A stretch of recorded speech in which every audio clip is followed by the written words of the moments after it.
So, ayun, good day class. Before tayo mag-play ng games, let's pray first. So, in the name of the Father, the Son, the Holy Spirit. Amen. Amen. So, class, is there any absent today? Wala po, ma'am. Okay.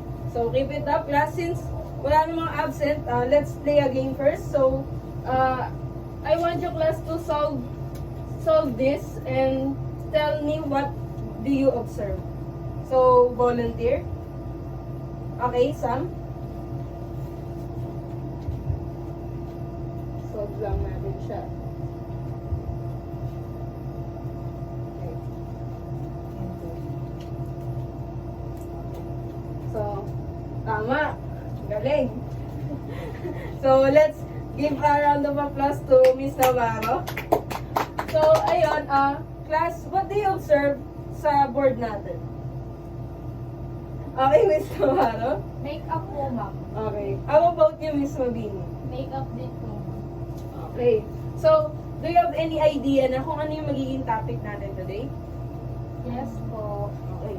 So, today, class, i-discuss ko sa inyo about the different types of makeup in different occasions.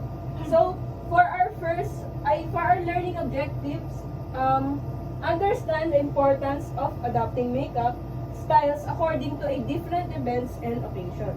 So, letter B naman, can you please read, Miss Mabini? Upo na lang.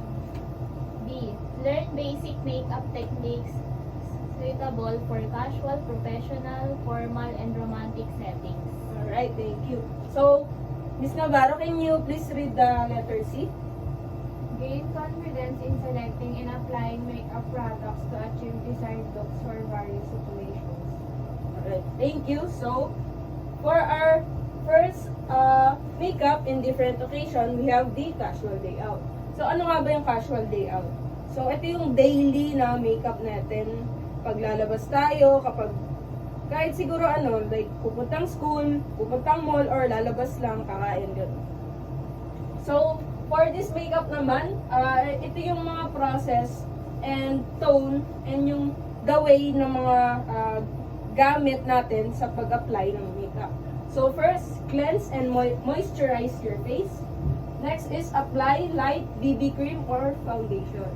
So, next, add blush to cheeks and then coat lashes with mascara, which is, di ba, ito, nakikita natin yung pagka-coat ng lashes niya. And then finish lip with lip balm or light gloss. So, ayan, nakikita natin na medyo glossy yung makeup niya. So, light lang pag casual day out. So, next naman, we have a business meeting. So, sa business meeting, ito naman yung makeup look natin kapag may seminar or interview, ganon. So, sa business meeting, ito naman yung makeup para application na makikita natin. So, prime face for longevity. So, next is use long-lasting foundation and concealer. Next is define eyebrows. Apply neutral eyeshadow. Pag sinabi natin neutral, ayun yung mga color na nude sa mga eyeshadow natin. Next is add mascara and blush. As you can see. Finish with nude or light lipstick. So, kita niya naman, nude yung lipstick niya. Makikita natin yung definition ng tone is makikita natin mismo sa image ng babae. And then, next, we have the formal event. So, ano nga ba yung formal event na naiisip niya? Like?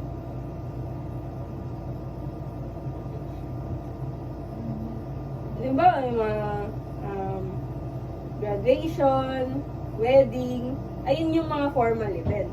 So, class, kapag umaatin tayong graduation, ganito kadalasan yung makeup look natin, di ba? Yung medyo glam, sobrang effort. So, kita nyo naman sa visual natin na ganun yung type ng niya, the way na kung paano ginawa yung makeup niya. So, ito naman yung mga application pag sa mga formal event na makeup look natin. So, we have the prime and apply long-lasting foundation and concealer. So, next is use dramatic eyeshadow and eyeliner. So, pag sinabi natin dramatic, ay ito yung mga medyo smoky yung eyes, tapos sobrang kapal ng mascara and yung eyeliner. So, add shimmer to the eyes. Ayan o, kita nyo, may add shimmer. So, next, and apply false lashes or multiple mascara coats. Kaya kung makikita nyo yung makeup look niya, di ba? Sobrang haba ng pilik mata. Kasi false lashes nga. Tapos sobrang coated nung mascara. So, next is contour cheeks with blushes and highlighter. So, last is finish with bold lipstick or dark lip gloss. So, ayun. So, next naman. So, for our last makeup look type in different occasion, we have the date night. So, yung date night naman, ito yung pag, syempre, day night, dahil malabas tayo gabi, party, basta ganon, yung mga type ng event na ganon. So, ito naman yung the way ng pag-apply sa date night natin. So, prep skin with primer and moisturizer. Apply light foundation. Next is define eyes with neutral eyeshadow and eyeliner. So, makikita na natin na neutral din yung color ng eyeshadow niya, na medyo pinkish, something. So, add mascara and finish with light pink or nude lipstick gloss. Pero dito sa visual natin, makikita natin may line yung lip niya. Kasi parang kinombine yung pagka-pinkish tsaka pagka-neutral ng color sa lips niya. So, ayun lang for our discussion. So, for our next naman, may ipapagawa ko sa inyo, class. Ima-match nyo lang yung different occasion sa screen natin and ididikit nyo dun yung occasion sa makeup look nila. So, okay, Miss Mabini and Miss Navarro, kayo yung match.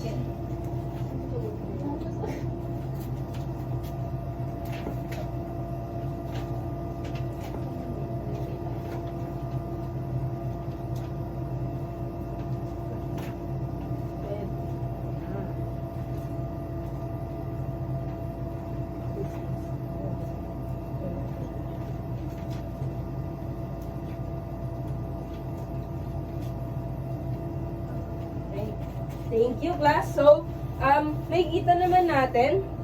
Dito ba? So, sa screen, ito yung occasion or lugar kung saan makikita natin yung mall.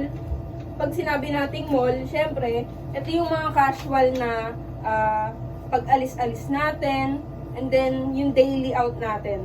So, kaya dito natin nilagay kasi ayun yung makeup look na suitable for casual day out natin. So, next naman, we have the date night, which is dito. So, bakit nga ba ito date night? Based sa discussion kanina, doon natin binase yung look niya, and then doon sa event, ayun. So, next, we have the formal. So, ito naman formal is yung occasion niya is wedding. So, makikita natin yung formal event look kanina na, usually, ito yung mga look na, sinabi ko nga kanina na, mga graduation, or prom, or wedding, dun suitable yung makeup look na to sa formal. Which is yung pinaka is wedding. So, last naman, we have the business meeting kung saan lugar na hinaheld yung isang seminar. So, kaya siya seminar kasi para siyang isang business meeting na rin, kumbaga. Kaya dun yung suitable na look sa kanya kasi mas basta business look lang, yung parang neutral lang yung itsura. Okay.